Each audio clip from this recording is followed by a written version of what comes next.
what you take me for. I'm 78. You think I'm old? No, honestly speaking, I'm 78, my wife is 75. And I tell you, we are not old. I tell my wife jokingly, I said, look, you are old, I'm also old. No? But you see, let me get somebody young, meaning get another wife. I said, let me get somebody young to help you. She says, I'll kill her. I said, no. I said, look, it's not her fault. I will bring her to help you. She said, I'll kill her. I said, why kill her? If anybody has to be killed, it's me. You know, I'm bringing her. She says, no, I'll kill her. So I said, I can't afford a murder in the house, so I'm satisfied. How young is young? You are as young as you feel. You are as young as you think. You are as young as you feel. When my African people in South Africa, every tribe, Zulu, Xhosa, Tswana, every African tribe south of the Zambezi, they have what they call hlonipha, respect for women. They don't intermingle in the primitive society. As Christians, of course, they have the Bible in the hand and they take everybody's wife and daughters to the dance. As Christians. But this primitive African, he has respect for women. What he knows, before the white man came, he had it. Hi, I just wanted to ask you if you can just talk briefly about how they say that a man can have 4 wives. Can you just, because it does sound very sexist, so I just was wondering if you can talk about that. Now this is the pet question.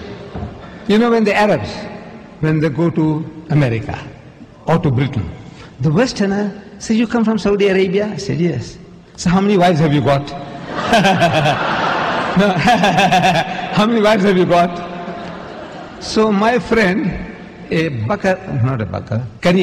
Bin Laden, a young man, he says, you see, when he goes to America, when the Americans pose this question to him, he says, look, I got only 1 wife. But this is a solution to your problem. This polygamy is a solution to your problem. You see, sir, you have a problem. You have in your country 7.8 million more women than men. If every man in America got married, there will be still 7.8 million women who will not be able to get husbands. And we know every man will never marry. Man gets cold feet for so many reasons. You know that?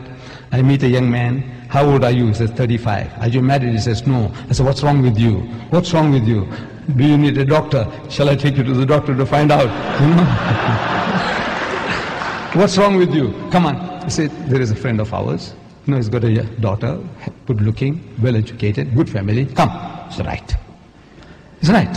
I take him along, and when he comes to the crunch, he finds some excuse to back out. He knows the reason. He won't tell me.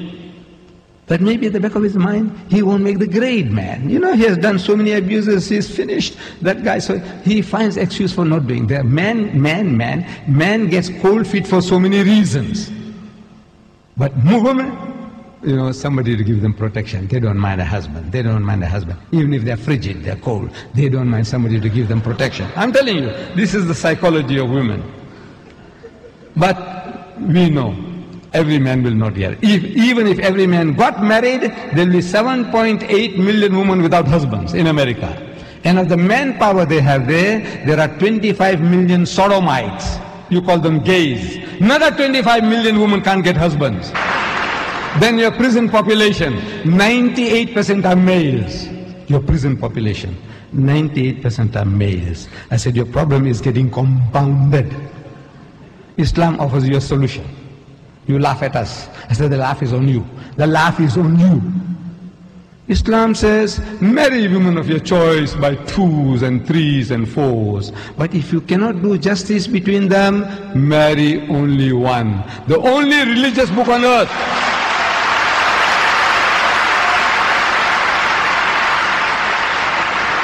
The only religious book on earth which has the statement, marry only one, is the Quran. There is no other book, religious book on earth which has such a statement. The Quran says, marry only one. If you can't